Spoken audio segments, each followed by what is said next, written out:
Muy bien, ahora sí, vamos a continuar con nuestra serie de estudios del tema ¿Cómo sé que he creído? Hoy vamos a ver la quinta parte. ¿Cómo sabemos que hemos creído verdaderamente en el Evangelio? Ese Evangelio, ese glorioso Evangelio. ¿Cómo sabemos que hemos creído en Cristo? ¿Cómo sabemos que nos hemos arrepentido de verdad? ¿Cómo sabemos que hemos puesto toda nuestra confianza en Cristo y hemos quitado la confianza en nosotros mismos? Eso significa la fe. Ya no creer en mí, solamente creer en Cristo. Y eso es suficiente. Y una persona que ha creído verdaderamente en Cristo y se ha arrepentido de todos sus pecados, empezará a manifestar esa vida. No solamente lo pensará, no solamente lo sentirá, sino que, como vamos a seguir viendo, lo va a evidenciar. Entonces, hoy domingo 16 de julio del 2023, vamos a ver la quinta parte de esta serie de estudios, ¿Cómo sé que he creído? Y el título del tema en específico es Amando a los hermanos. Son puros verbos en gerundio, ando, yendo. Recuerden que el primer tema fue viviendo a la luz de Dios.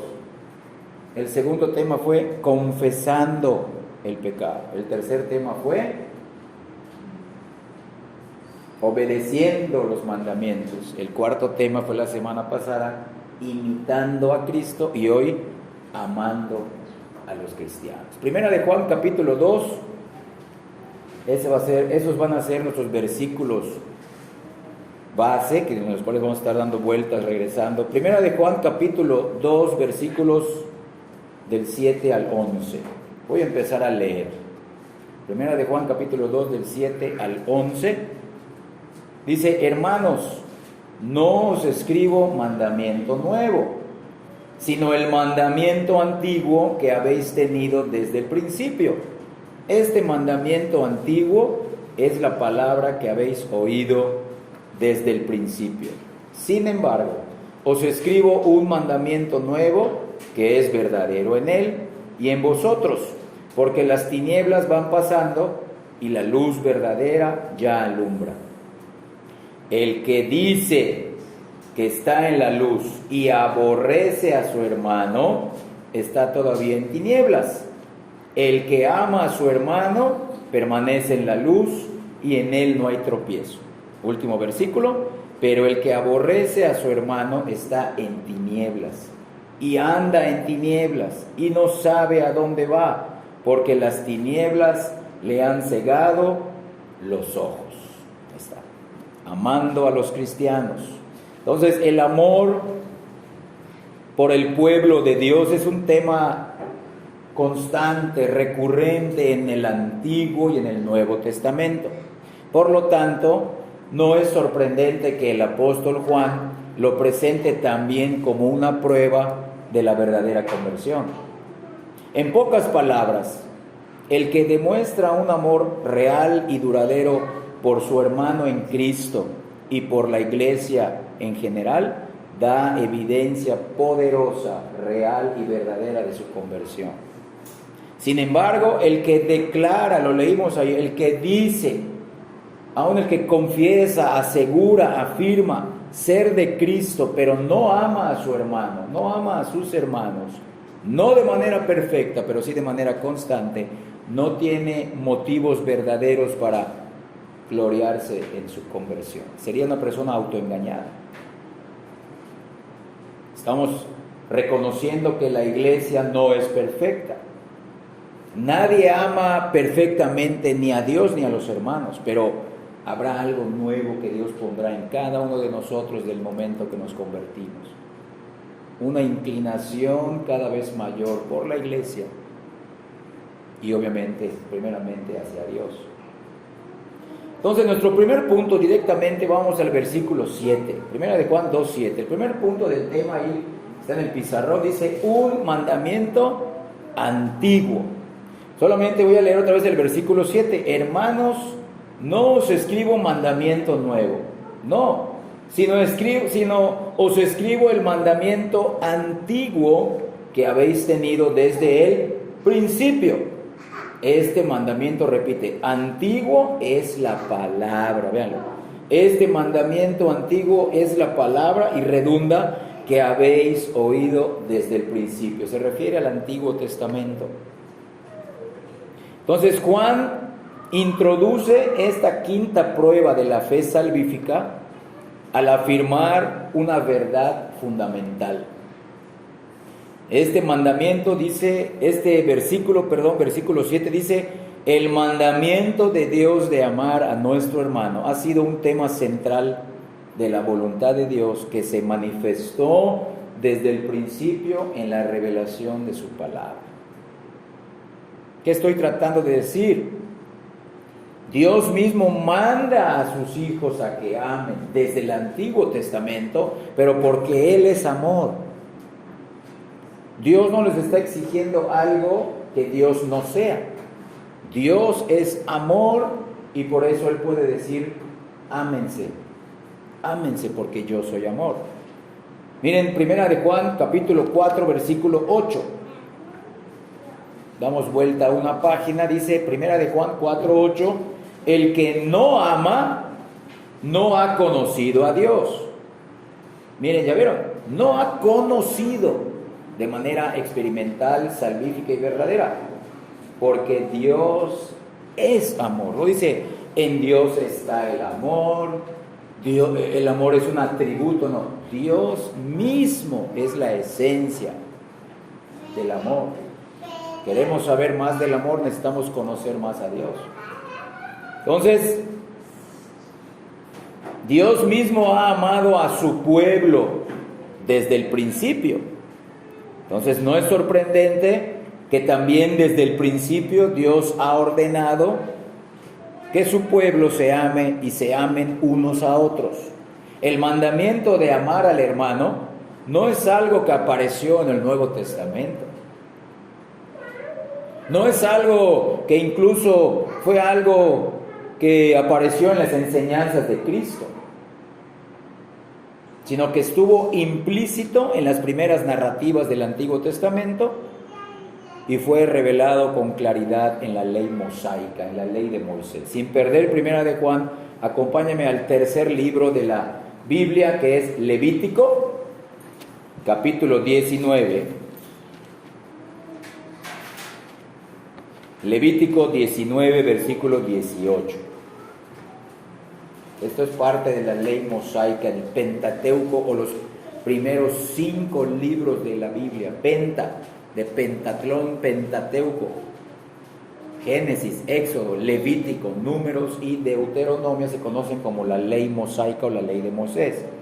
Levítico 19, 18 dice así: no te vengarás, ni guardarás rencor a los hijos de tu pueblo, sino amarás a tu prójimo como a ti mismo, yo, Jehová. ¿Ya vieron? Esto no es algo que Cristo inventó, podríamos decir, o el apóstol Juan inventó, no, es desde el Antiguo Testamento. Entonces, en este mandamiento, miren, vamos a centrarnos en 3 puntos de este versículo 18 de Levítico 19. En este mandamiento encontramos 3 verdades importantes sobre el deber antiguo de amar. La primera verdad es que la ley, esta ley para amar, es una expresión de quién es Dios, como mencioné hace rato. Es decir, este mandamiento divino está arraigado en el carácter divino, en los atributos de Dios. Y este mandamiento brota de él. Ahí mismo en Levítico 19, versículo 2, leemos, dice así, tú con la vista, yo voy a leer en voz alta: habla a toda la congregación de los hijos de Israel y diles: santos seréis, porque santo soy yo, Jehová vuestro Dios. ¿Ya vieron? Cuando Dios manda algo, es porque Él está diciendo: porque yo soy así y ustedes son mis hijos. Ustedes necesitan tener también estos atributos. Se llama atributos que Dios comparte. Hay otros atributos que Él no comparte con los hombres, ni con los ángeles. pero en este caso santidad, amor, sí. Entonces miren, Dios manda al pueblo de la misma manera. Dios mandó al pueblo de Israel que sea santo sobre la base de que Dios mismo es santo. Él era la referencia de la santidad. Y también les mandó, como leímos en el versículo 18, les mandó a amarse porque Él, su Señor, es amor. La segunda verdad que vemos en este versículo 18 de Levítico 19 es que el amor que el israelita debía mostrar a su hermano no solo debía de ser algo emocional, no solo debía de ser algo sobre lo cual él estaba hablando, no, yo amo, yo siento amor por ti, mira, yo amo, sino que debía de ser algo real y práctico, algo visible, algo observable. Claro, observable de acuerdo a la palabra. En ese tiempo era el Antiguo Testamento. Entonces, según la ley, los israelitas debían amarse al no tomar venganza, como leímos ahí, no te vengarás, versículo 18, al no guardar rencor hacia ninguno de sus hermanos. Además, al no asesinar, ni robar, ni cometer adulterio, ni dar falso testimonio o hacer cualquier cosa que pudiera perjudicar el bienestar de su hermano. Sin perder Levítico 19, acompáñame, retrocedemos a Éxodo capítulo 20, donde están los 10 mandamientos. Y vamos a leer del Éxodo 20, que también es parte de la ley mosaica, solamente los versículos del 13 al 16. Recuerden que los 4 primeros mandamientos, que están desde el versículo 1 hasta el versículo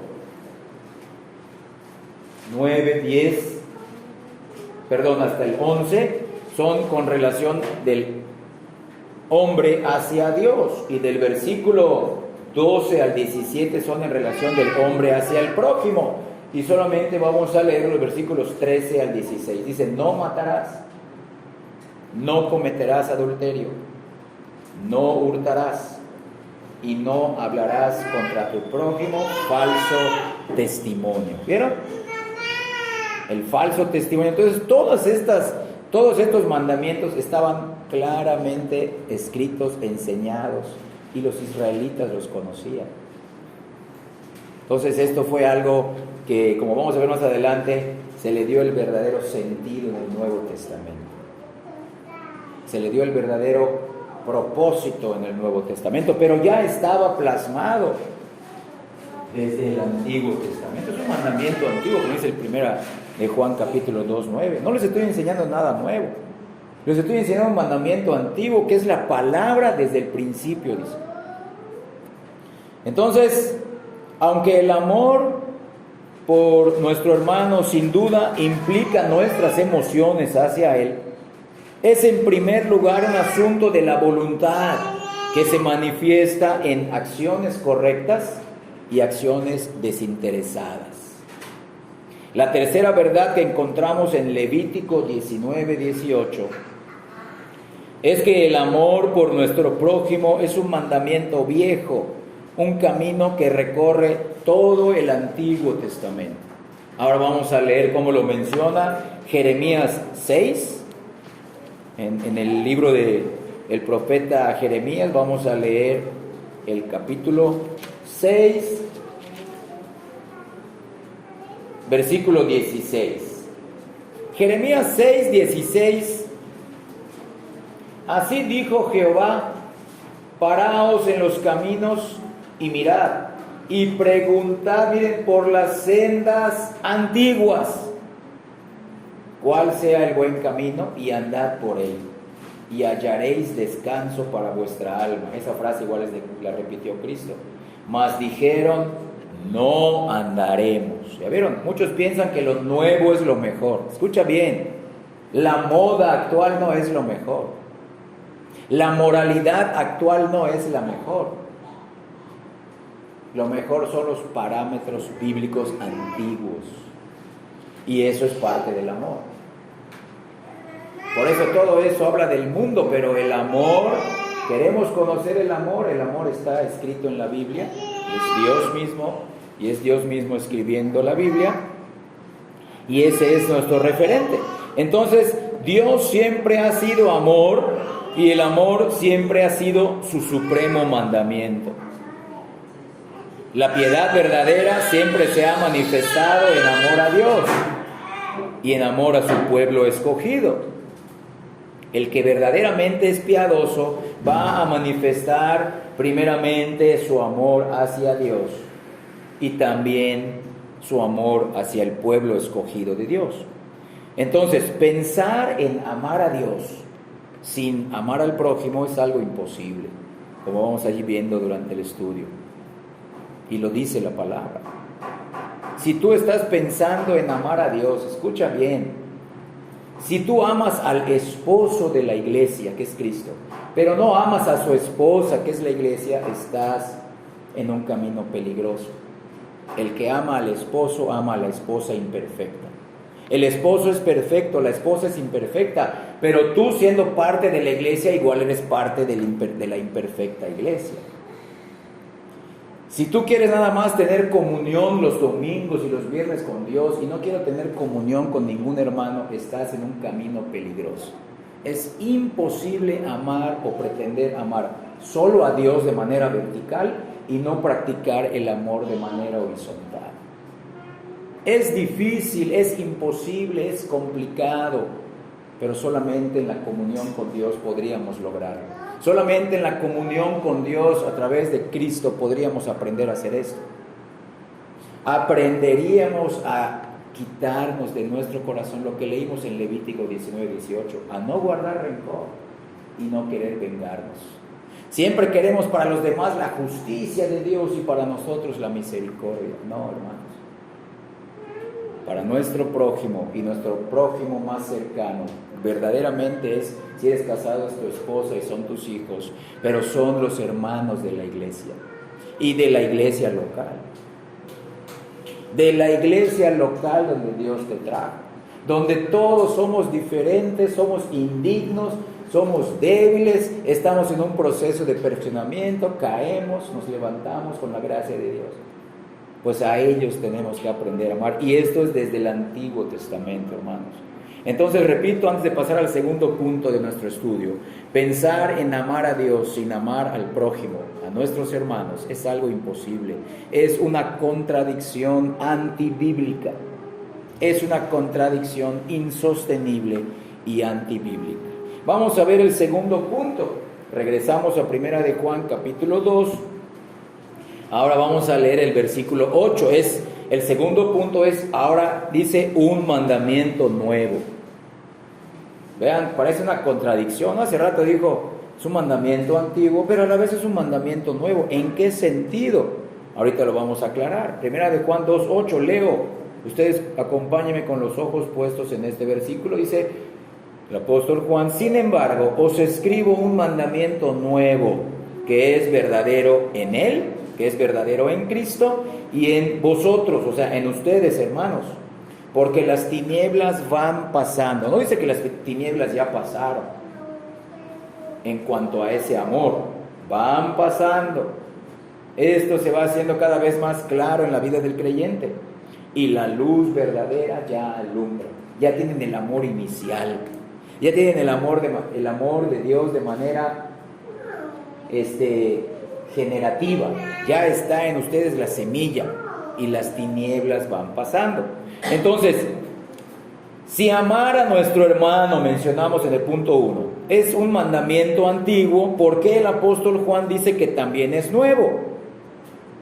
Ya hemos demostrado que el amor es un atributo eterno del Dios inmutable y a la vez es un mandamiento dominante que está presente en todo el Antiguo Testamento.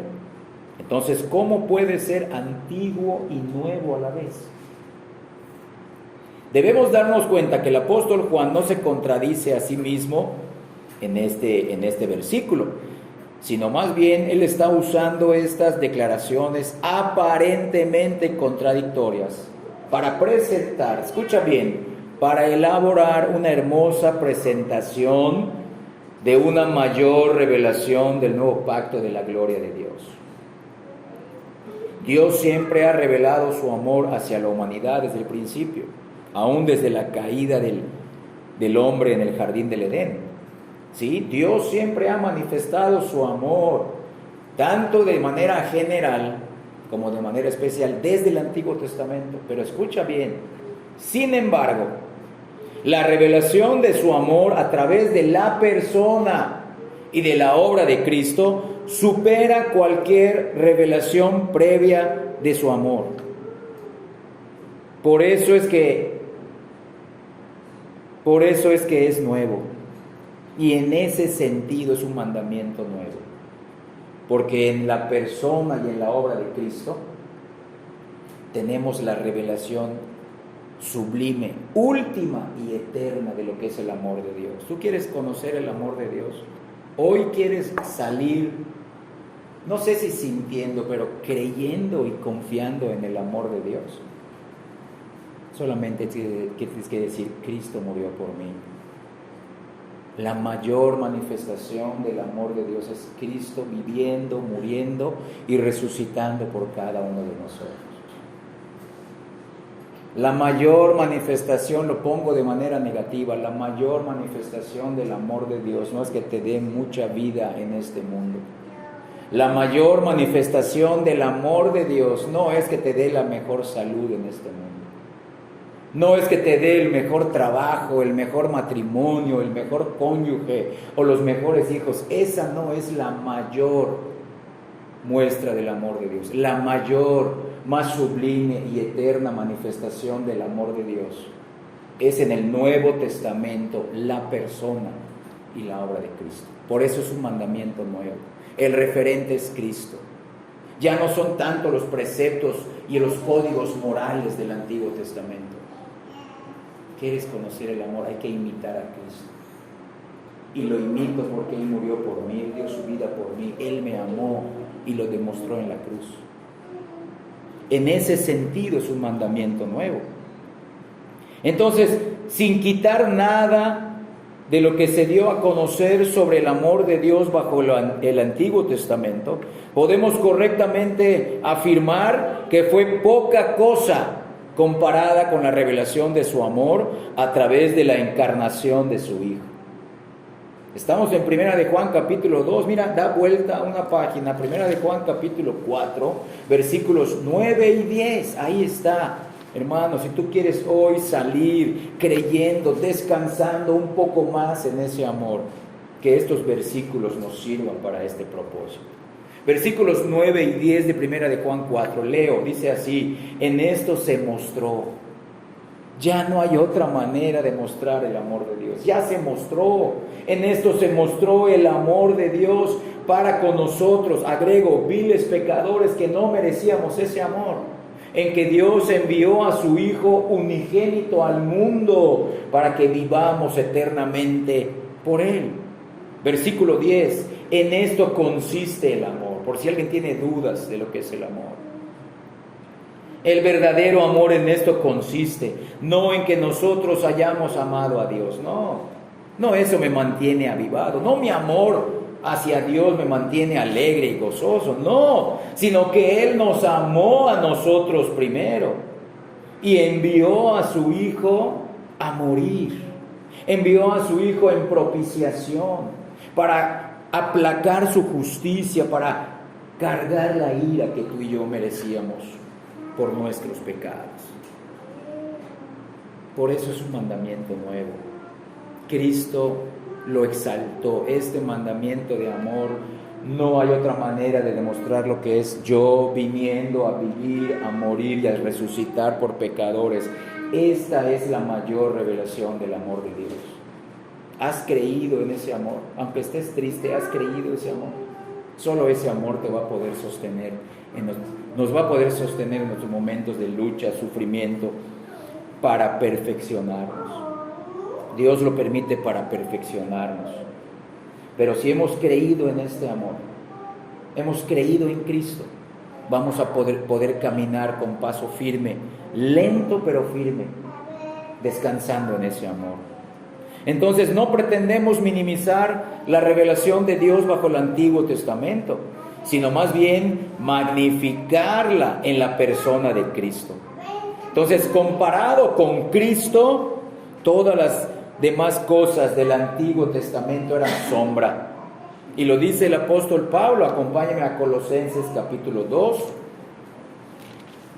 versículo 17. Todo lo que sucedió en el Antiguo Testamento apuntaba a Cristo. El Antiguo Testamento es la revelación del Mesías que iba a venir. Era, como dice aquí, era una sombra. Colosenses 2, versículo 17 dice, todo lo cual es sombra. Está hablando del Antiguo Testamento y de los ritos y las lunas nuevas, días de reposo. Dice, todo lo cual es sombra de lo que ha de venir, pero el cuerpo es de Cristo. Todo era sombra. ¿Había un amor ahí? ¿Había perfección? Sí, pero la plenitud de ese amor está en la manifestación de Cristo, viniendo a salvar a los pecadores como tú y como yo. Ese es el propósito por el cual estamos aquí. Asimismo, podemos decir que el amor que se manda, que se expone y se demuestra en la enseñanza y la vida sacrificial de Cristo, supera las demandas del Antiguo Testamento. Y es por eso que es algo nuevo. El amor y su estándar en el Nuevo Testamento no solo es definido por códigos morales, preceptos, mandamientos y proposiciones, sino que es mejor definido en el ejemplo de la vida de nuestro Señor Jesucristo. Su amor hacia su pueblo es ahora la referencia para el creyente.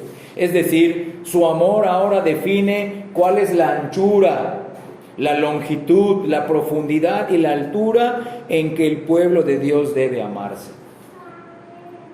La verdadera esencia y completa revelación del mandamiento de amar se ha expuesto perfectamente en la persona de Cristo. Por eso Jesús enseñó a sus discípulos: ámense, ámense. Evangelio de Juan capítulo 13. Solamente vamos a leer el versículo 34. Evangelio de Juan 13, 34.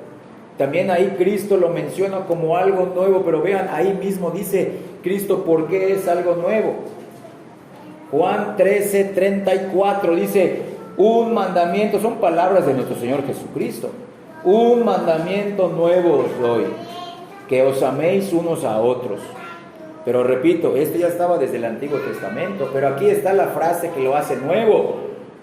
Ámense unos a otros, dice, como yo os he amado. ¿Ya vieron? Un amor que no solamente es algo que se va a cumplir externamente, sino que es un amor sacrificial. Es un amor que piensa en el beneficio del otro. Es un amor que se entrega por los demás. ¿Ya vieron? Por eso es nuevo. Ámense unos a otros, dice, como yo les he amado, que también os améis unos a otros. De esa nueva manera, ámense. Vean mi ejemplo, imítenlo y ámense unos a otros. Entonces, bajo el Antiguo Testamento, los israelitas demostraron su amor al obedecer las leyes que protegían a los demás israelitas y al participar en un número de obras de caridad y de generosidad. Sin embargo, bajo el Nuevo Testamento, el pueblo de Dios está llamado a amar como Cristo amó y está llamado a entregar sus vidas para el beneficio y el bienestar de los demás. Claro, quizá no todos seamos llamados a dar nuestra vida de manera literal, o sea, morir de manera literal, pero escucha bien, si tú eres casado y eres creyente, debes estar dispuesto aún hasta morir por tu cónyuge, creyente o no creyente. Si eres padre, debes estar dispuesto a morir por tus hijos, sean creyentes o no, si eso va a glorificar a Dios. Eso significa este nuevo amor. Y aquí otros ejemplos, regresamos a Primera de Juan, Primera carta del apóstol Juan, vamos a leer los versículos del capítulo 3, versículos 16, del 16 al 19. Voy a empezar a leer Primera de Juan, capítulo 3, del 16 al 19. En esto hemos conocido el amor. Aquí está. ¿Cómo lo hemos conocido, apóstol Juan? En que Cristo puso su vida por nosotros. Está un amor que se demuestra, un amor sacrificial, un amor que piensa en el beneficio de los otros antes que el propio. En ese referente, dice el apóstol Juan, también nosotros debemos de poner nuestras vidas por los hermanos. Vean bien esto. Y aquí pone un ejemplo. Pero el que tiene bienes en este mundo y ve a su hermano tener necesidad y cierra contra él su corazón. Véanlo. No solamente cierra su cartera, cierra contra él su corazón. ¿Cómo mora el amor de Dios en él? ¿Ya vieron? El amor de Dios. ¿Cómo mora el amor de Dios? ¿Realmente ha entendido el amor sacrificial de Cristo? ¿Realmente ha entendido que Cristo vino, pero no para vivir su propia vida, sino que vino para sacrificar su vida por nosotros? ¿Cómo mora el amor de Dios en él? Hijitos míos, no améis de palabra ni de lengua, sino de hecho y en verdad. Y en esto, miren, aquí, en esto conocemos que somos de la verdad y aseguramos nuestros corazones delante de Él. Vean, esta es la seguridad de salvación. Si una persona dice, veo a mi hermano que está padeciendo por el Evangelio, como vamos a ver más adelante, por el Evangelio, es una persona que da evidencias de salvación, cambió drásticamente de la noche a la mañana su situación personal, familiar, económica. En la medida de mis posibilidades, lo voy a ayudar. Y voy a motivar a otros hermanos a que lo ayudemos, porque el día de mañana podríamos ser nosotros los que estemos en esa situación de prueba. Entonces vean esos ejemplos prácticos del amor, un amor sacrificial, por eso es nuevo. Queda claro en estos versículos que el amor genuino no queda al nivel de los sentimientos o solo de las palabras, sino que se manifiesta o debe manifestarse en acciones prácticas y observables.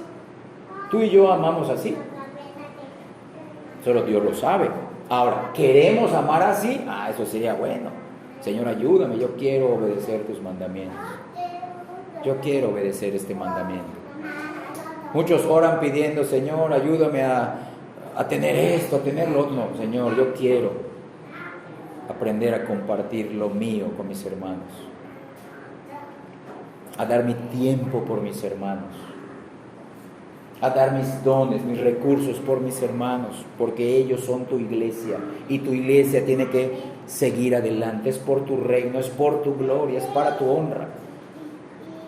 Entonces, el tipo de amor que produce la verdadera conversión no puede confinarse a sentimientos subjetivos o al lenguaje llamativo o elocuente, o incluso no debe quedarse en la mejor de las intenciones. Debe de ir más allá de las palabras y debe de manifestarse en obras y obras de verdad, dice ahí el versículo 18 de 1 de Juan 3. Obras verdaderas.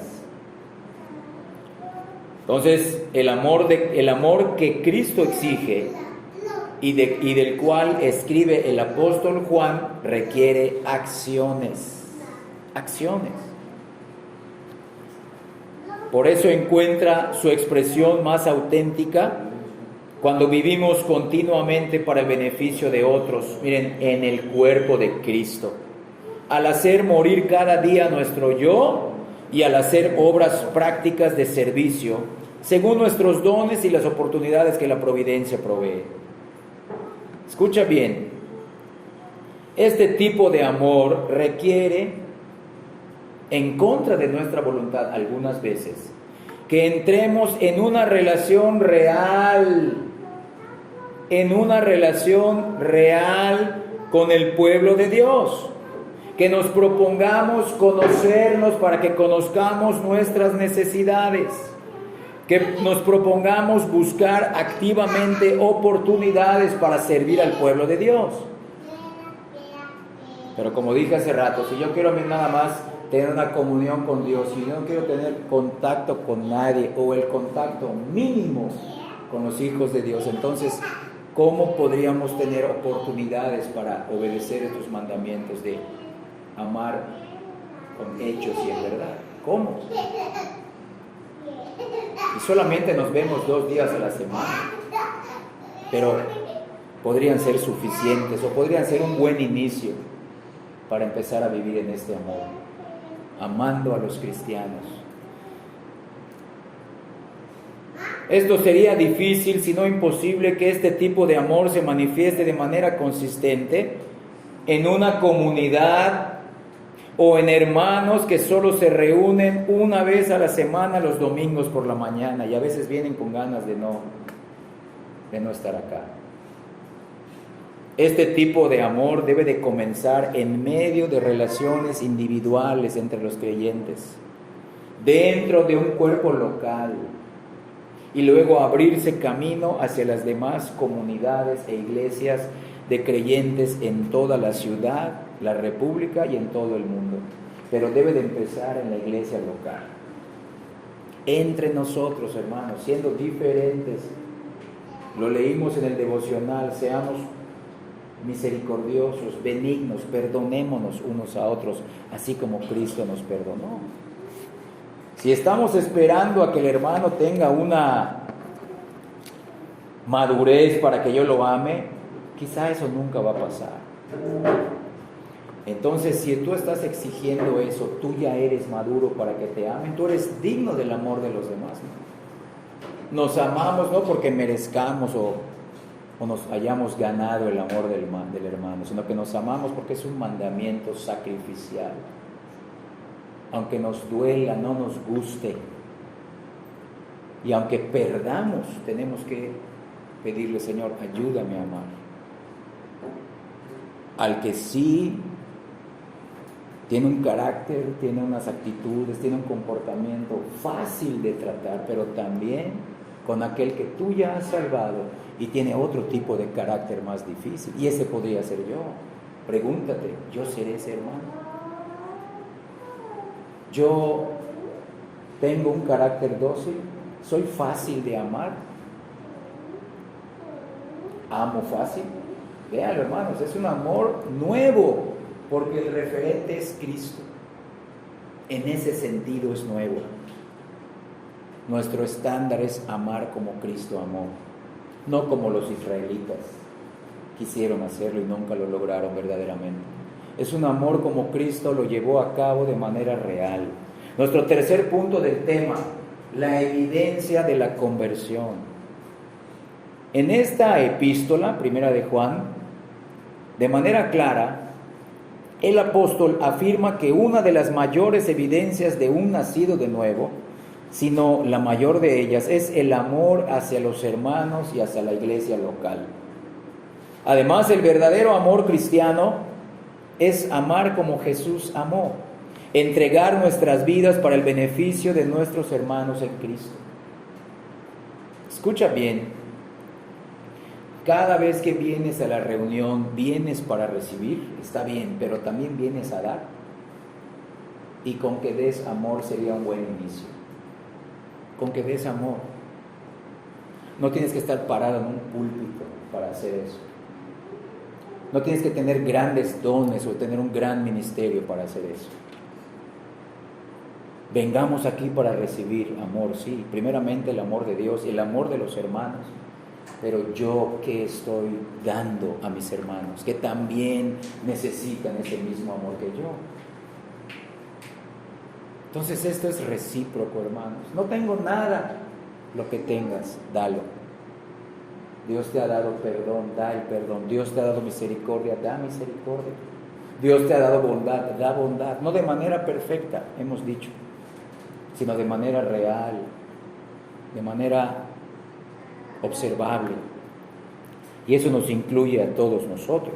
El apóstol Juan, al escribir esto, tiene el propósito de ayudar a sus oyentes, a sus lectores, a que tengan una seguridad sólida de salvación, al examinar si poseen alguna de las evidencias o frutos que acompañan a un verdadero hijo de Dios.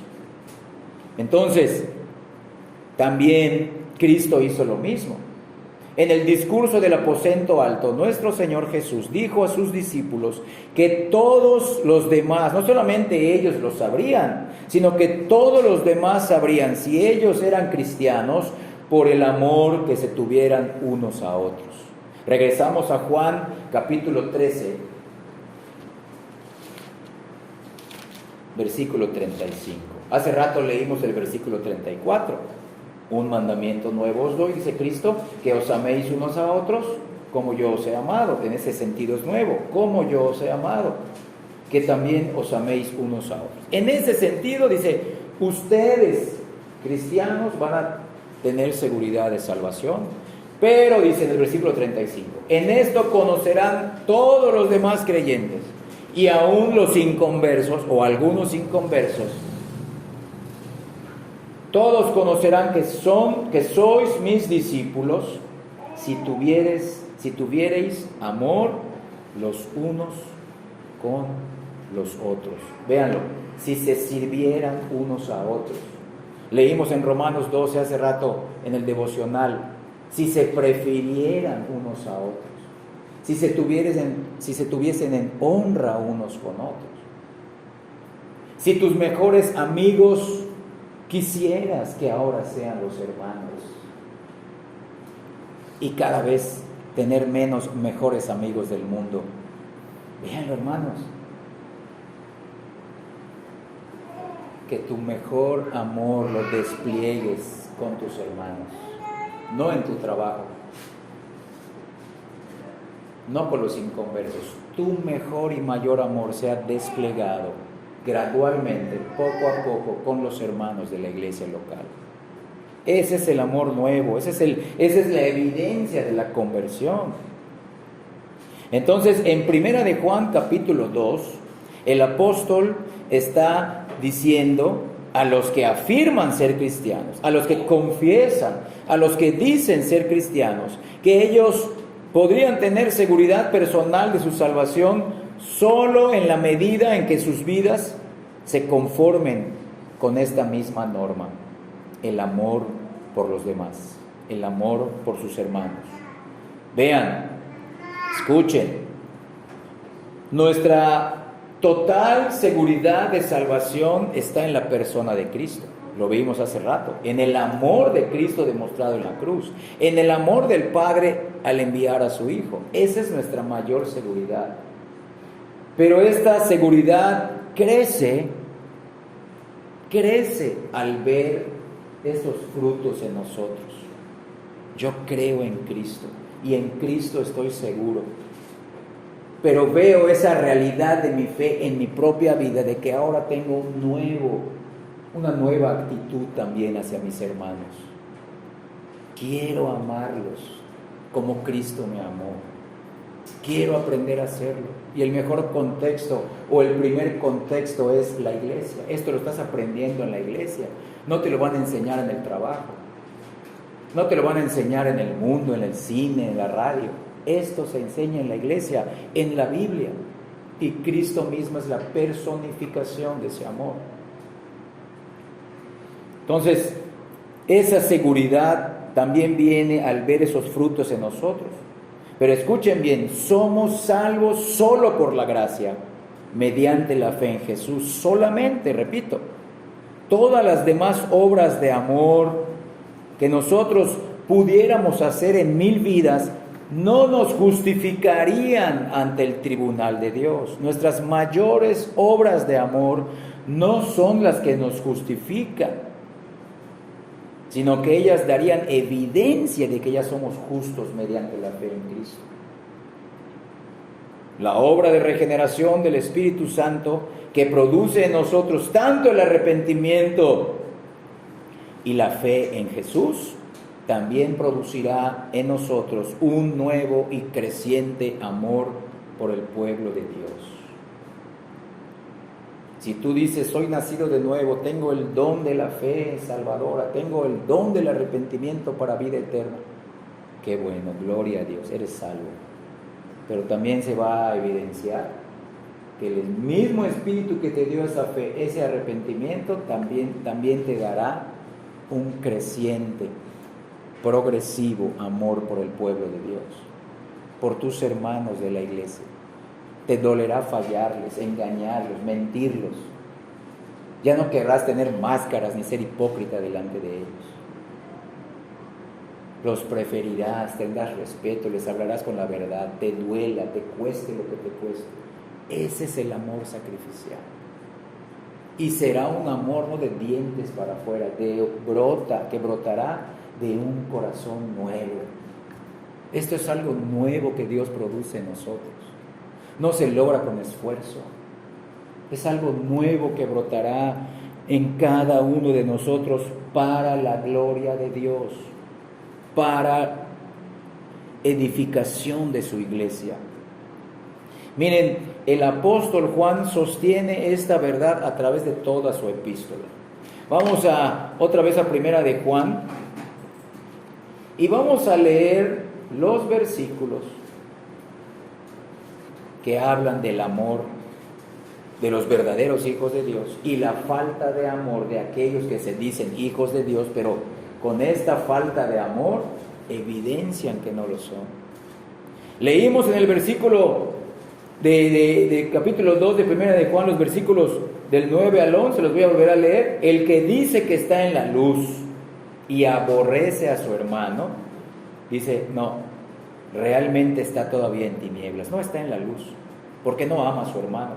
Su aborrecimiento hacia su hermano, aunque diga con su boca que está en la luz, aunque diga que es creyente, dice, aborrece a su hermano, está en tinieblas. Versículo 10, el que ama a su hermano permanece en la luz y en él no hay tropiezo. Pero el que aborrece a su hermano está en tinieblas y anda, vive en tinieblas, no sabe a dónde va, porque las tinieblas le han cegado los ojos. Ahora vamos al capítulo 3, versículo 10. Subraya esos versículos, ponles una nota, es una evidencia de la salvación y está en casi todos los capítulos de esta epístola, menos en el capítulo 1. Miren, capítulo 3, versículo 10. En esto se manifiestan, se muestran, se observan, se hacen observables, se hacen innegables los hijos de Dios y los hijos del diablo. Todo aquel que no hace justicia y que no ama a su hermano no es un hijo de Dios, no es de Dios. No se está engañando a sí misma esa persona. Versículo 14 de ahí, del capítulo 3 de Primera de Juan. Nosotros sabemos que hemos pasado de muerte espiritual a vida espiritual, en que amamos a los hermanos. Ahora dice, el que no ama a su hermano permanece en muerte espiritual. Capítulo 4, versículos 7 y 8. Amados, amémonos unos a otros porque el amor es de Dios. Todo aquel que ama es nacido de Dios y conoce a Dios. El que no ama no ha conocido a Dios porque Dios mismo es amor.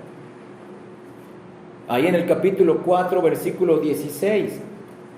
Nosotros hemos conocido y creído el amor que Dios tiene para con nosotros. Dios es amor.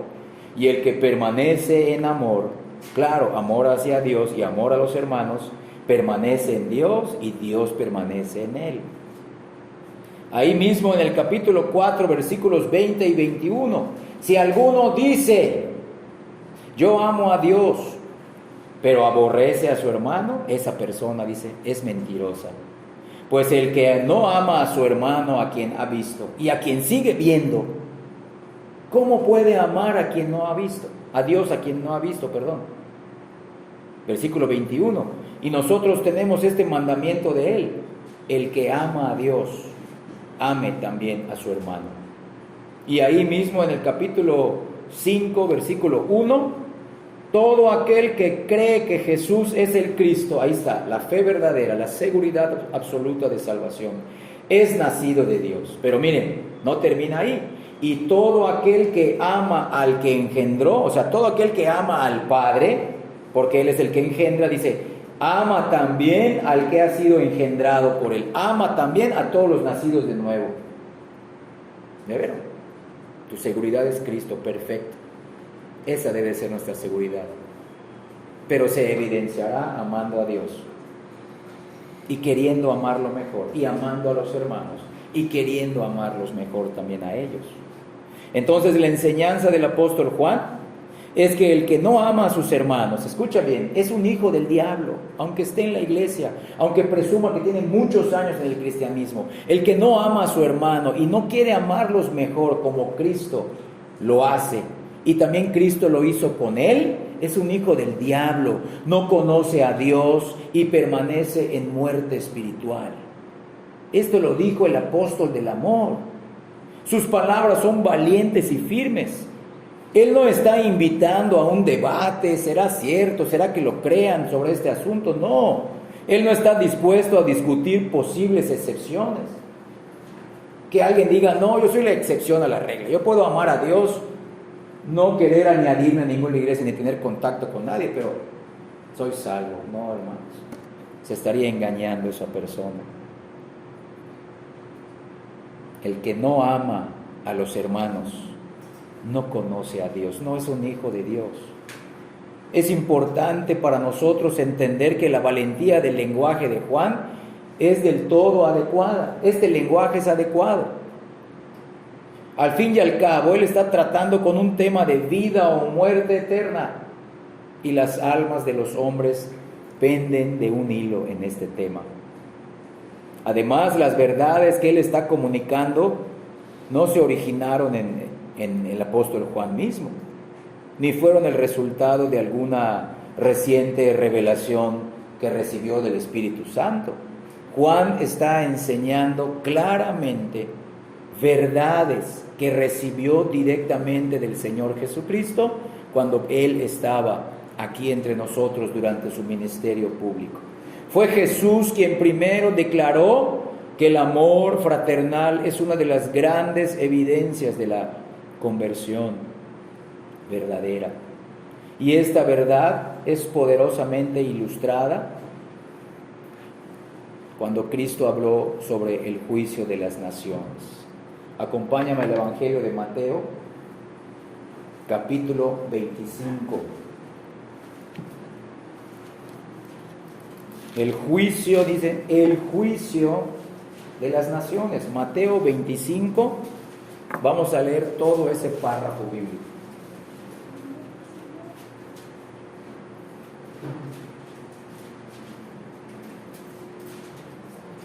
Mateo 25 del 31 al 46. Voy a tratar de leer un poquito rápido. Dice el título de ese párrafo, el juicio de las naciones, o sea, de todo el mundo. Este es el juicio eterno, el juicio final, lo que estamos esperando tú y yo como iglesia, cuando Cristo venga por segunda vez, como Rey, Señor y Soberano del universo. Cuando el Hijo del Hombre venga en su gloria, y todos los santos ángeles con él, entonces se sentará en su trono de gloria, y serán reunidas delante de él todas las naciones, pasadas, presentes, futuras, y apartará los unos de los otros como aparta el pastor las ovejas de los cabritos. Y pondrá las ovejas a su derecha y los cabritos a su izquierda. Entonces el rey dirá a los de su derecha, venid, benditos de mi Padre, heredad el reino preparado para vosotros desde la fundación del mundo. Ahora vean por qué se hizo este juicio. Porque tuve hambre y me disteis de comer, tuve sed y me disteis de beber, fui forastero y me recogisteis, estuve desnudo y me cubristeis, enfermo y me visitasteis, en la cárcel y vinisteis a mí. Entonces los justos, las ovejas, le responderán diciendo, Señor, ¿cuándo te vimos hambriento y te sustentamos? ¿O sediento y te dimos de beber? ¿Y cuándo te vimos forastero y te recogimos? ¿O desnudo y te cubrimos? ¿O cuándo te vimos enfermo o en la cárcel y vinimos a ti? Respondiendo el rey les dirá, de cierto os digo, que en cuanto lo hicisteis a uno de estos mis hermanos más pequeños, a mí lo hicisteis. Entonces dirá también a los de la izquierda, apartaos de mí, malditos, al fuego eterno preparado también para el diablo y sus ángeles. Porque tuve hambre y no me disteis de comer, tuve sed y no me disteis de beber, fui forastero y no me recogisteis, estuve desnudo y no me cubristeis, enfermo y en la cárcel y no me visitasteis.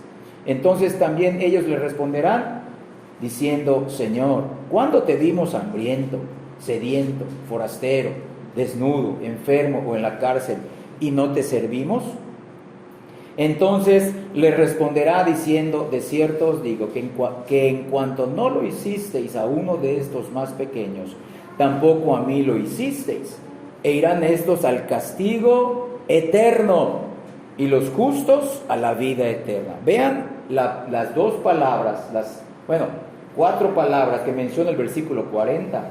En cuanto lo hicisteis a uno, miren, de estos mis hermanos más pequeños. Ahí la palabra clave es hermanos. Cristo no dice que los inconversos sean sus hermanos. A ellos los llama a salvación. Los ama con amor general, pero no son sus hermanos. Hasta que se arrepientan y crean lo son. ¿Quiénes somos sus hermanos? Lo vimos la semana pasada. Él es nuestro Rey, nuestro Señor. Él es nuestro profeta, nuestro sacerdote. Y es nuestro hermano mayor. Pero de los creyentes. Véanlo, hermanos. Entonces, el juicio va a ser hecho por cada una de nuestras obras. No nuestras obras nos salvan. Nos salva Cristo, muriendo y resucitando por nosotros. Pero si hemos creído y hemos entendido ese amor del Padre en Cristo, se evidenciará en estos frutos de ayuda a los hermanos, en estos ejemplos prácticos. Eso está dando evidencia de que sí creíste en Cristo y su perdón en la cruz.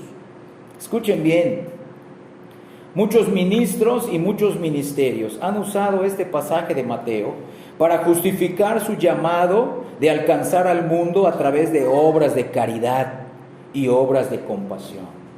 Es decir, este texto se ha convertido en algo fundamental de los ministerios en las prisiones, en las cárceles, en las organizaciones para tratar de erradicar el hambre en el mundo, para llevar médicos y medicina a la gente desfavorecida y pobre. Esto ha propiciado a donar ropa y muchos otros ministerios cristianos que buscan difundir el Evangelio al atender las necesidades prácticas del mundo perdido. Pero, escucha bien, es erróneo usar un texto como pretexto incluso para una causa noble. No estamos diciendo que esas cosas sean malas, pero no es lo que dice este texto específico. Es decir, usamos un texto de la Escritura como pretexto cuando lo usamos para justificar un curso de acción o una creencia que no enseña ese texto. Aunque es bueno y bíblico atender las necesidades físicas de otros con nuestro esfuerzo de traerlos a Cristo, no es la intención del discurso de Cristo en esta porción bíblica. No es el discurso de Cristo. Él no está enseñando que nuestra confesión de fe se valida o se demuestra verdadera o falsa por nuestra disposición a servir al mundo perdido y sufriente. En cambio, Cristo está enseñando que nosotros demostramos la realidad de nuestra confesión de fe.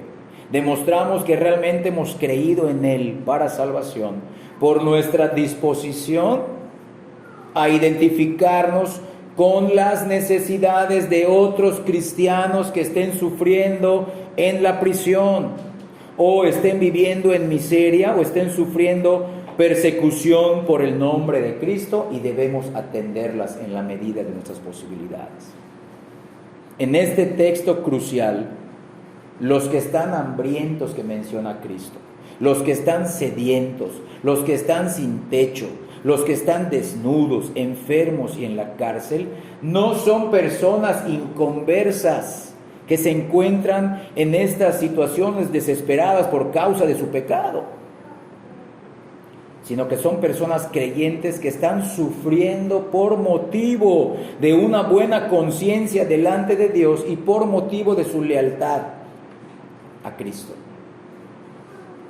Estas personas, dice, mis hermanos más pequeños son los que a veces están hambrientos, hay que sustentarlos, están sedientos, están como forasteros, están desnudos, enfermos en la cárcel por causa del Evangelio, por su fidelidad a Cristo. Ellos son hijos de Dios, hermanos de Cristo, y se han identificado tan estrechamente con Él a través de la fe, que ayudarlos, dice Cristo, o ignorarlos a ellos es como ayudar o ignorar a Cristo mismo. Pues dice, si lo hicieron con ellos, que son mis hermanos pequeños, es como que a mí me lo hayan hecho, porque ellos son mi cuerpo, yo soy su cabeza, ellos son mi esposa, yo soy el esposo. Y seremos juzgados por eso. Entonces, hermanos, las evidencias de nuestra salvación es nuestra ayuda mutua como creyentes. No quieras permanecer aislado del cuerpo.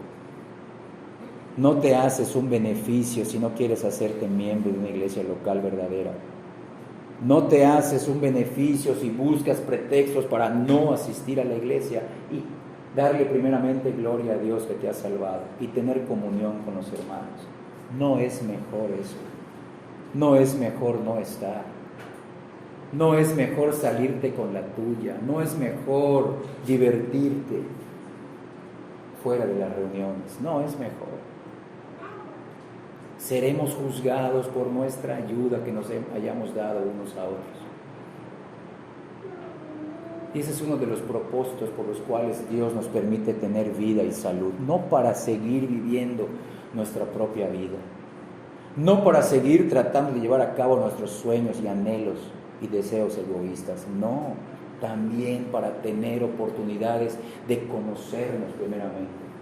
Sin máscaras, sin hipocresías, sin mentiras. Y ayudarnos. Tratemos de no ocultar nuestras debilidades. Tratemos de no aparentar que somos los super santos. No, nadie es super santo acá. Aquí el único héroe es Cristo. El único fuerte es Cristo. Nosotros somos débiles, rotos, que estamos siendo restaurados gradualmente a la imagen de Cristo.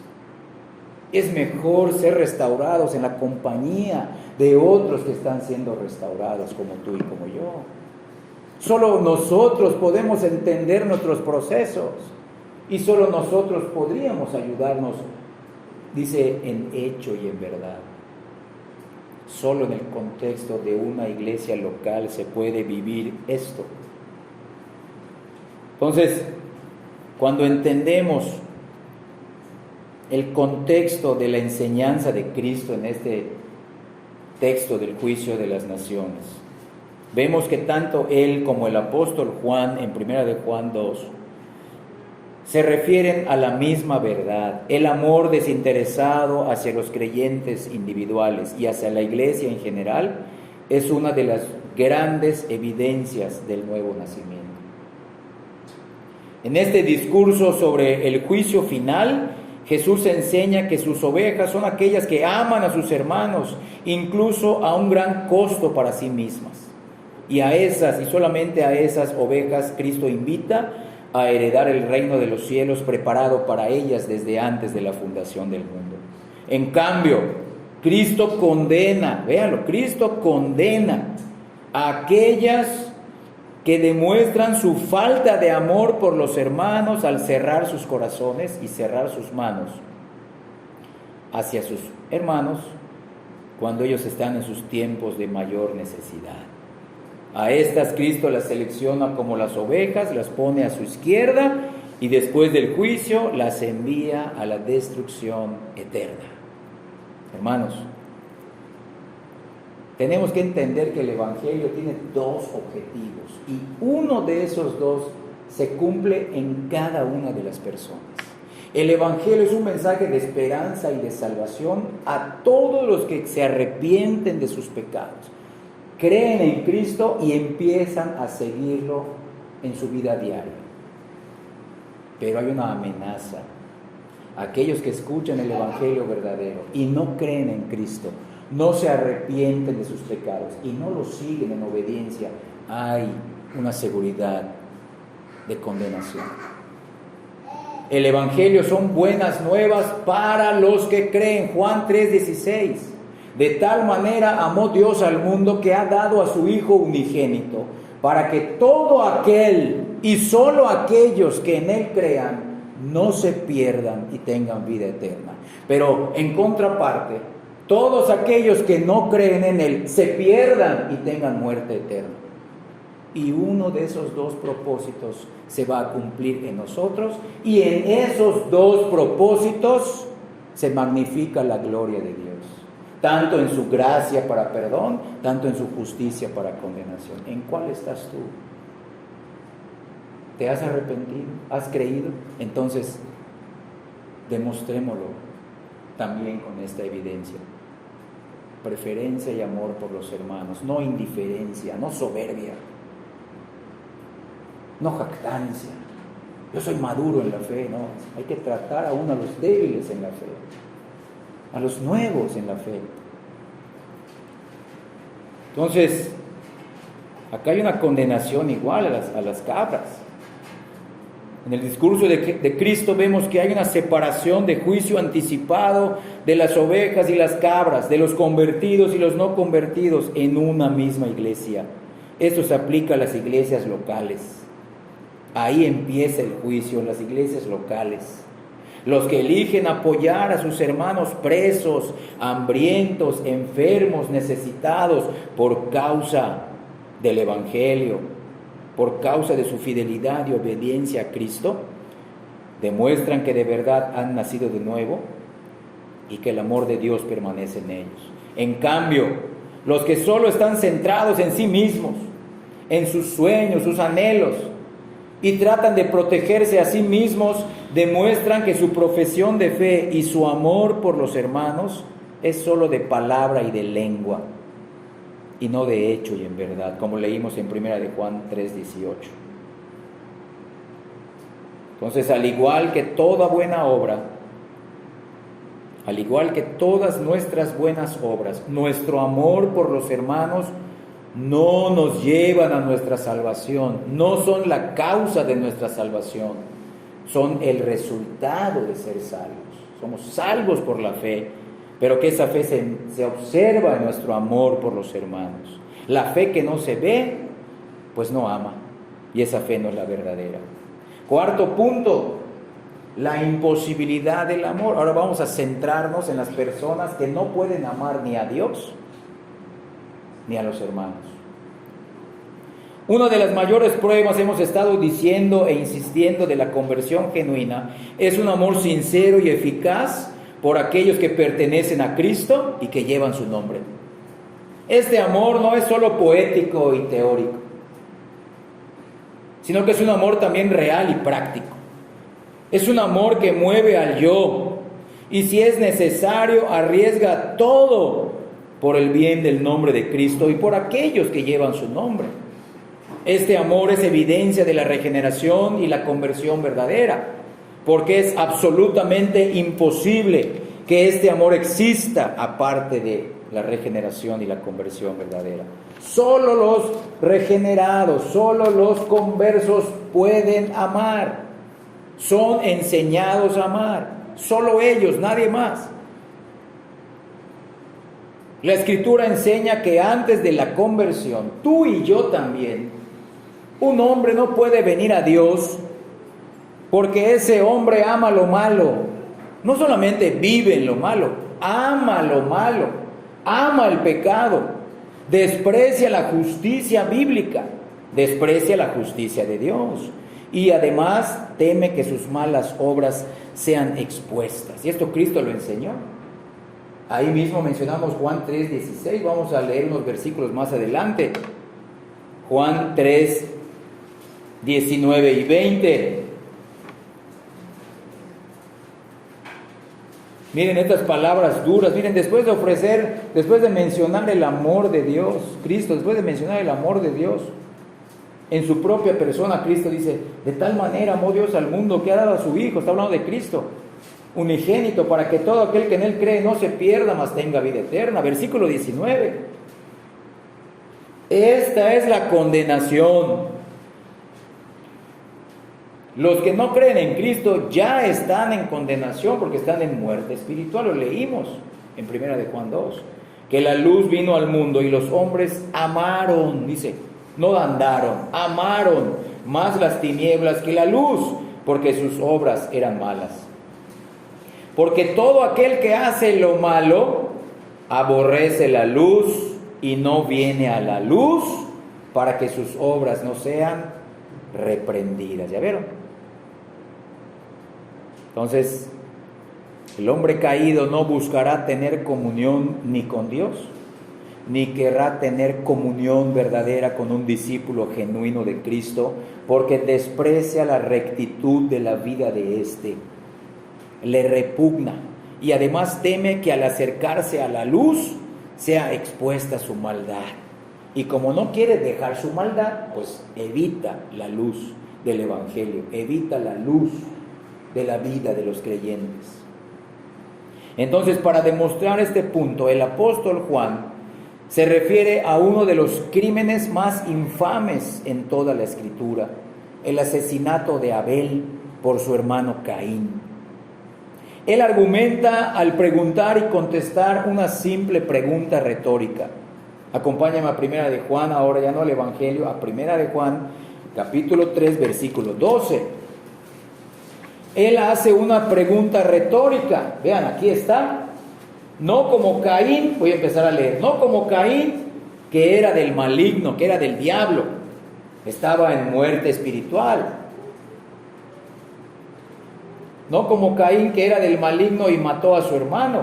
¿Y por qué causa le mató? Porque sus obras eran malas y las de su hermano justas. ¿Me vieron? Sus obras eran malas y las de su hermano eran justas. Y asimismo los hombres caídos, los hombres inconversos, los hombres irregenerados, aborrecen a un Dios justo y lo matarían si pudieran. Vamos a ver un versículo del Antiguo y un versículo del Nuevo Testamento donde vemos, y hay más, que los hombres, si pudieran, matarían otra vez a Dios, lo desaparecerían de todo el concepto humano, lo que es la deidad. Salmo capítulo 2, versículos del 1 al 3. Un versículo, este es del Antiguo Testamento. Salmo capítulo 2, versículo 1, del 1 al 3, dice así: ¿por qué se amotinan las gentes y los pueblos piensan cosas vanas? Miren, se levantarán los reyes de la tierra y príncipes consultarán unidos contra Jehová y contra su ungido, diciendo: rompamos sus ligaduras y echemos de nosotros sus cuerdas. ¿Ya vieron? El hombre inconverso quisiera desaparecer la idea del Dios bíblico. Y el hombre inconverso a veces se crea un Dios de su imaginación, ajeno al Dios bíblico. Ahora vamos a Romanos capítulo 1, donde habla de la culpabilidad del hombre, donde el apóstol Pablo condena a los gentiles.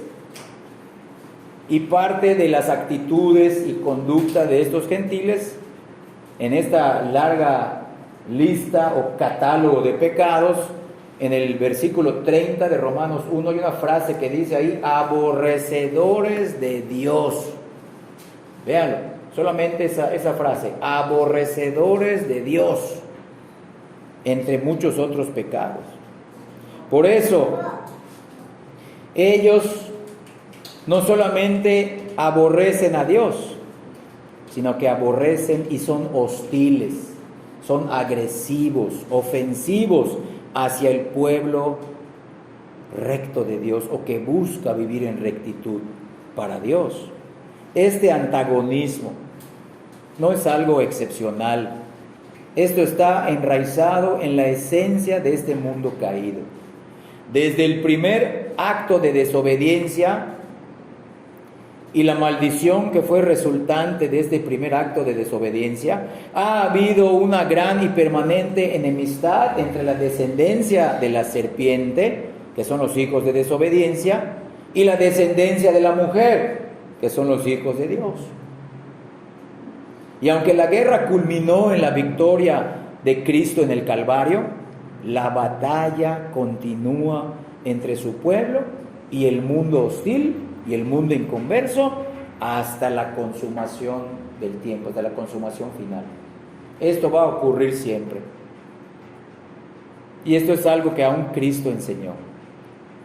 En su carta a las iglesias de Galacia, el apóstol Pablo ilustró esta guerra continua al recurrir y señalar a otros hermanos cuyo antagonismo es tristemente casi tan famoso como el que existió entre Caín y Abel. Estamos en Romanos, avancemos unas cartas hacia Gálatas, avanzamos primera y segunda a los Corintios y después sigue Gálatas, 6 capítulos ahí de Gálatas. Vamos a leer el capítulo 4, versículos 22 y 23.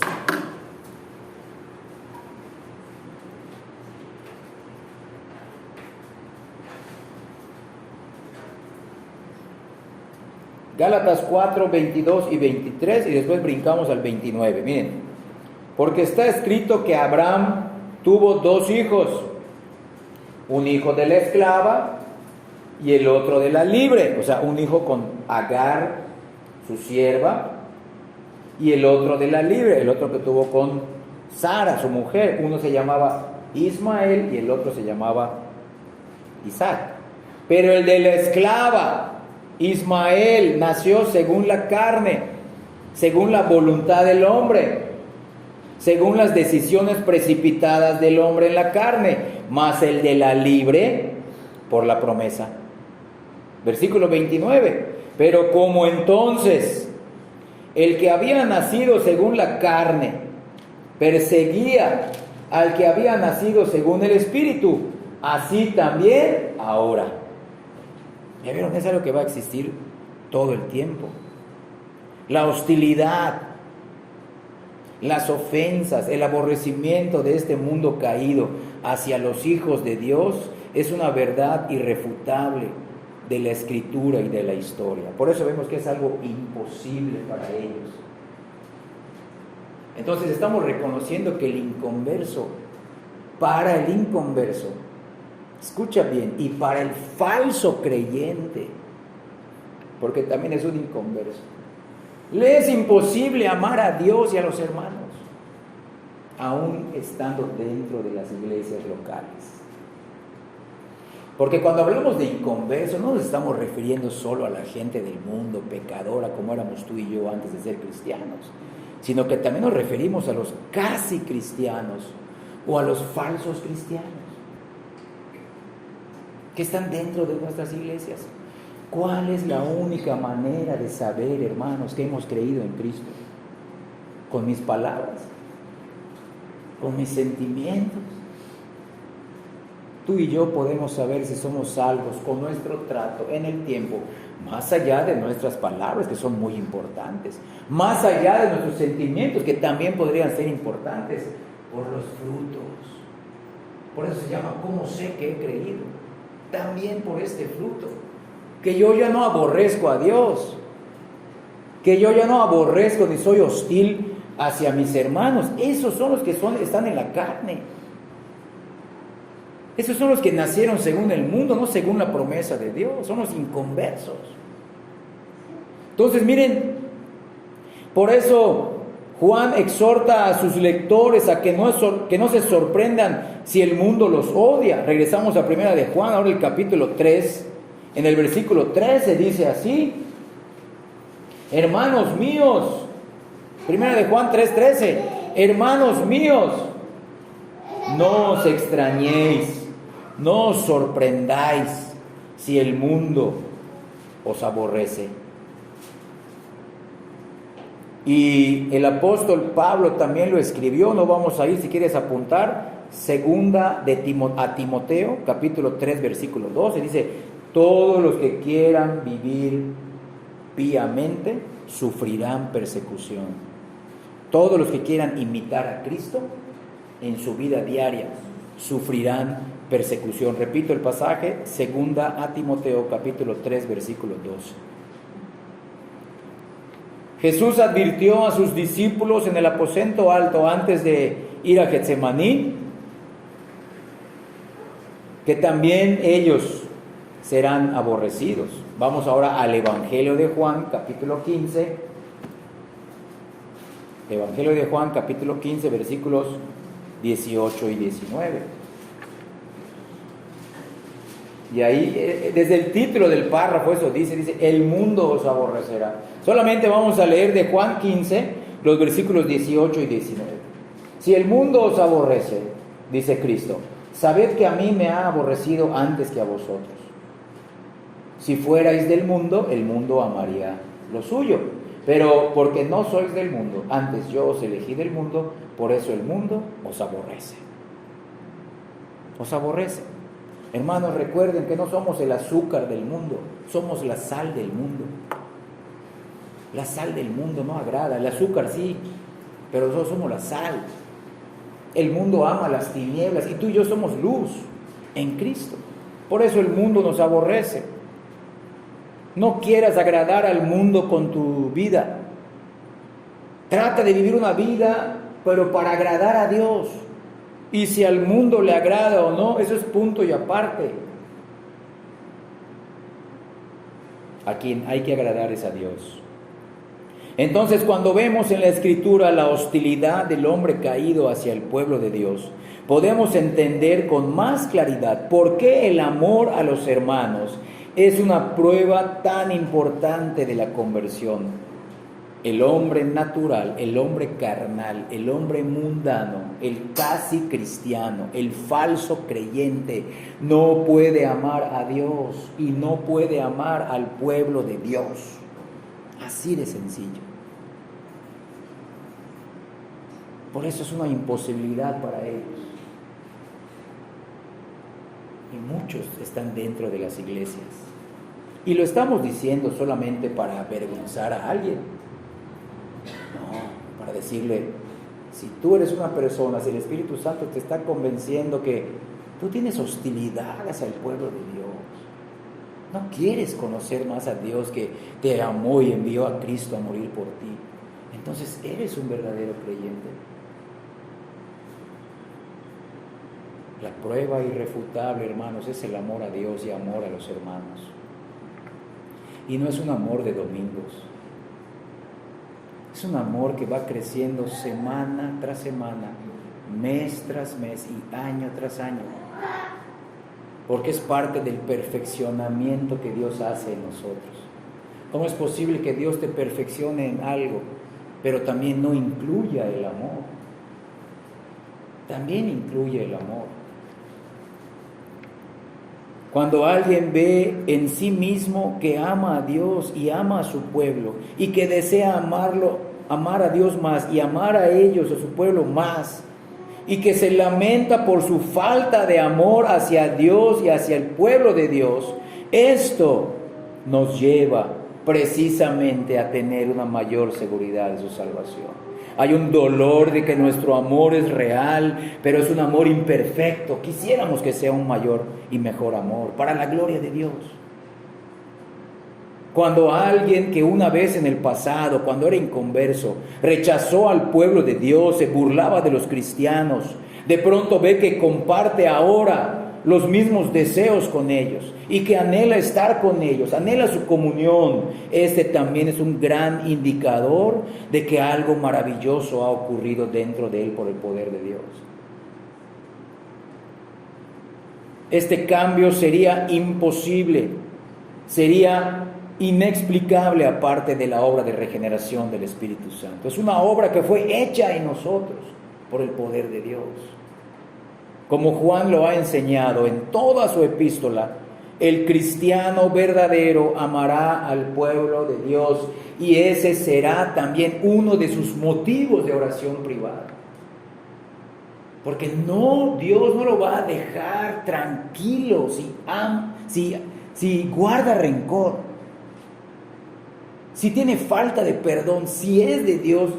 Dios no lo va a dejar tranquilo con esa falta de perdón, con ese rencor, con esas hipocresías.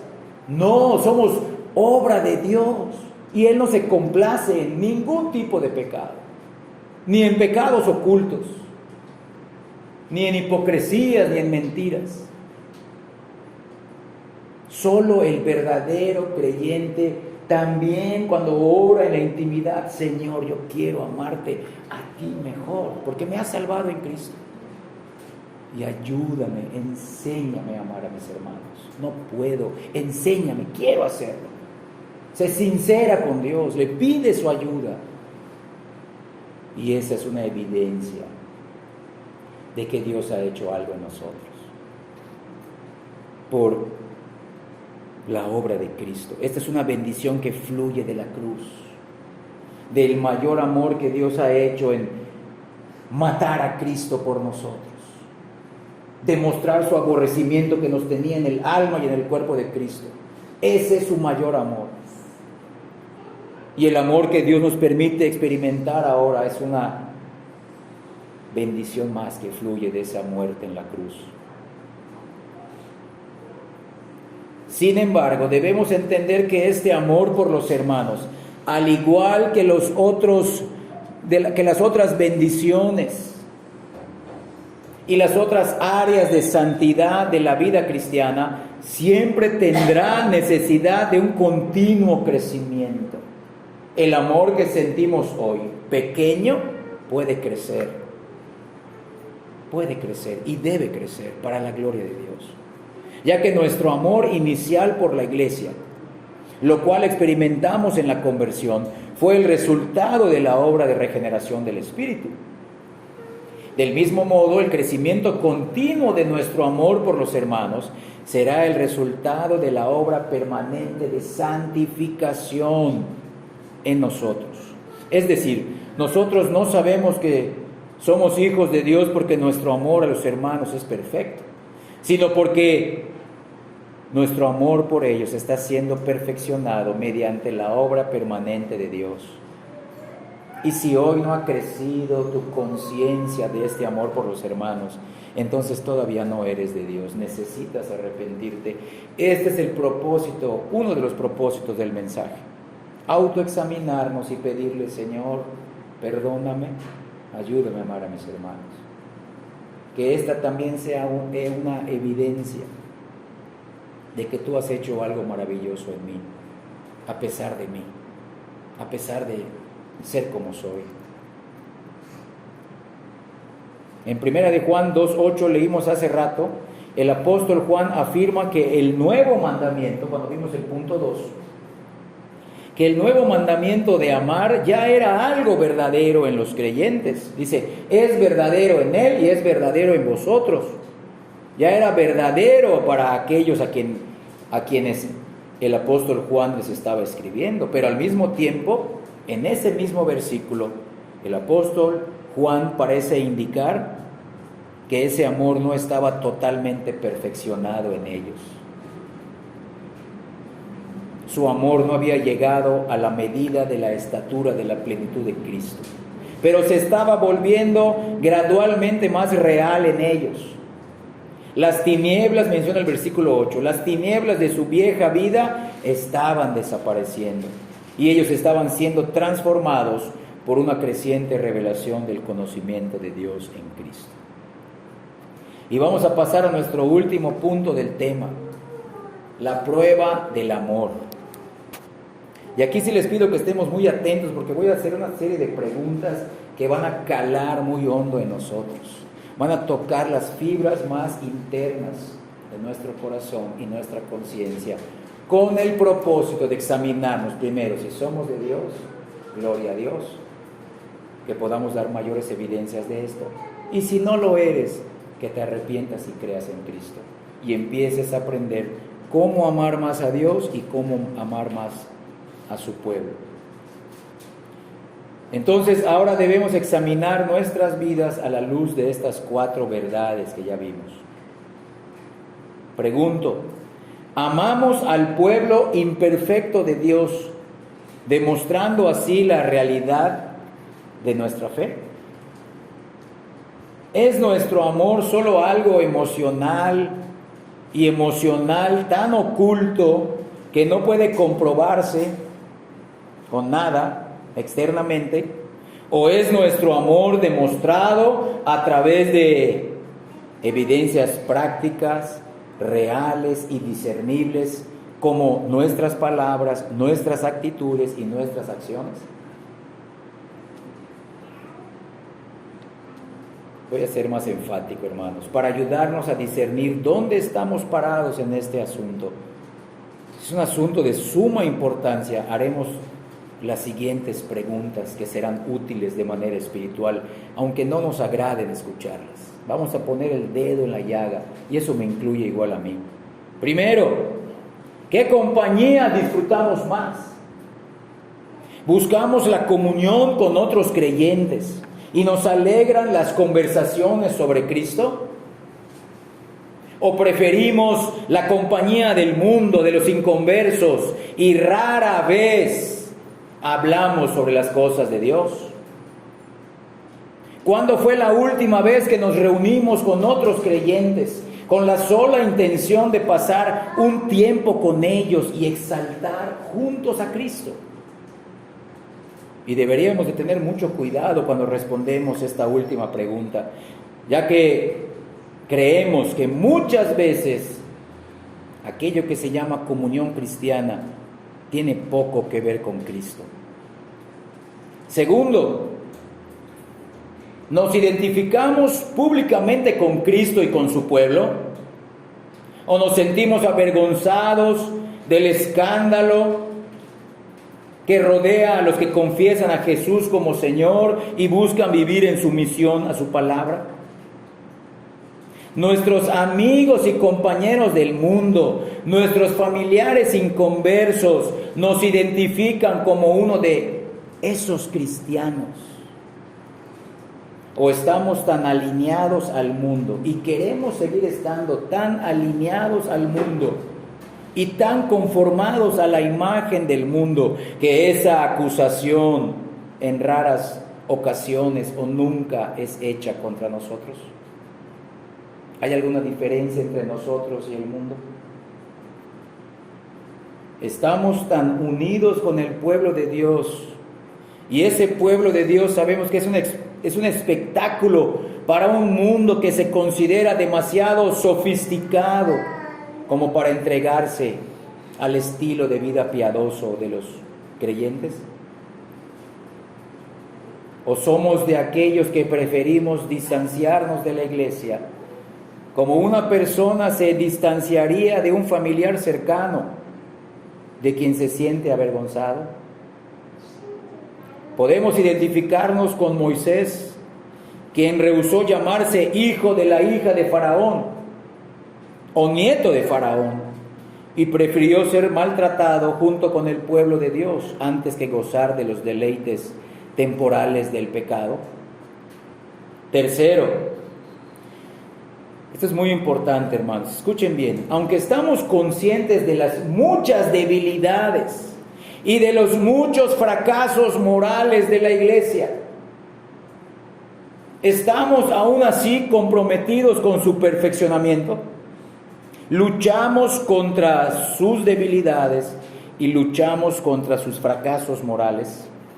¿O nos alineamos con el diablo y con el mundo en sus acusaciones contra la iglesia? Debemos recordar siempre que el diablo es el acusador nuestro y de nuestros hermanos. Y aquellos que están fuera de la iglesia y aún dentro de la iglesia, con iguales acusaciones, están haciendo el trabajo de su padre, el diablo. Es verdad, no podemos negar que hay debilidades morales, fracasos morales, pero si es señalarlo, si es llevarlo quizá a algún momento de disciplina eclesial, pero ¿qué estamos haciendo para volver a evitar esa debilidad y ese fracaso moral en cada uno de nosotros. El verdadero creyente responde a los fracasos de sus hermanos con un amor que cubre una multitud de pecados y se da a sí mismo para la restauración y para la mejora de sus hermanos. El creyente no puede abandonar la iglesia o a los santos caídos, sin importar cuántas veces se extravíen. El creyente está impulsado por el amor de Dios a buscarlos, incluso como el profeta Oseas buscó a Gomer, una mujer prostituta, para hacerla su esposa, por mandato de Dios. Y el creyente verdadero buscará a los creyentes y trabajará para su beneficio y para su futura gloria. Y número 4, estamos comprometidos y contribuimos como miembros de una congregación local y visible de creyentes. Debemos recordar que la clase de amor de la cual está escribiendo Juan y que al mismo Cristo habla, solo puede manifestarse en el contexto de las relaciones con otros creyentes dentro del cuerpo de Cristo, dentro de la iglesia local. Entonces, estamos muriendo a nuestro yo y estamos entregando nuestras vidas al servicio de otros cristianos. Estamos trabajando para la edificación de la iglesia a través de nuestros dones espirituales. En pocas palabras, ¿qué hacemos de verdad para edificar a los hermanos y que así avance la causa de Cristo entre ellos? Estas preguntas duelen, ofenden, pero no pueden limitarse solo a los ministros, sino que son pertinentes para cada miembro del cuerpo de Cristo. Una de las evidencias de ser miembro del cuerpo de Cristo es que somos útiles hoy en ese cuerpo de Cristo, no mañana, hoy. Servimos a Dios con lo poco que tenemos. Del mismo modo, una de las evidencias de ser incrédulo es que somos inútiles y no queremos hacer nada que culmine en una buena obra para Cristo. Hermanos, el amor sin obras, al igual que la fe, está muerto. Haríamos bien en recordar que las ovejas y las cabras que leímos en Mateo 25 fueron separadas por lo que hicieron y por lo que no hicieron por el pueblo de Dios. En conclusión, el amor no solo es una buena cosa entre muchas, sino que es la cosa más excelente, incluso triunfando sobre la fe y la esperanza. Por eso no es raro que Juan le diera un lugar eminente entre las otras pruebas de la conversión.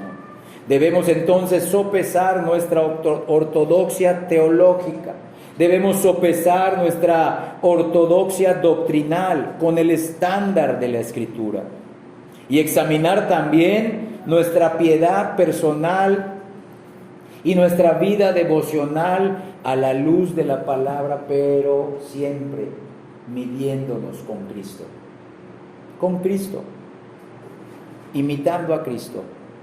Sin embargo, sobre todas las cosas, debemos probarnos a nosotros mismos en cuanto al amor, ya que esta virtud debe encontrarse en nosotros, si decimos que somos creyentes, y manifestarse en nuestras obras, antes de que nos atrevamos a asegurar en nuestros corazones que hemos llegado a conocerlo a Él. ¿Realmente has creído en Cristo para tu salvación? ¿Sinceramente solo confías en Él para el perdón de todos tus pecados y para recibir la vida eterna? Entonces has entendido tanto la justicia de Dios como su amor por los pecadores en Cristo. Eso significa también que ahora empezarás a amar a Cristo porque te salvó con su vida, con su muerte y resurrección. Pero es imposible amar a Cristo, hermanos, y no amar también a otros pecadores que han sido perdonados y salvados como nosotros. Si somos salvos, demostrémoslo también amando a nuestro Trino Dios y amando a todos aquellos que confían y aman a nuestro Señor Jesucristo para salvación. Que Dios nos ayude también en esta evidencia de la conversión verdadera. Él sea glorificado con la evidencia de nuestro amor por los hermanos en Cristo. Que nuestro amor creciente por los hermanos en Cristo no nos haga soberbios, sino humildes. Que esto nada más sea para la gloria y para la honra de Dios. Dios bendiga esta palabra, hermanos, con el poder de su Espíritu Santo.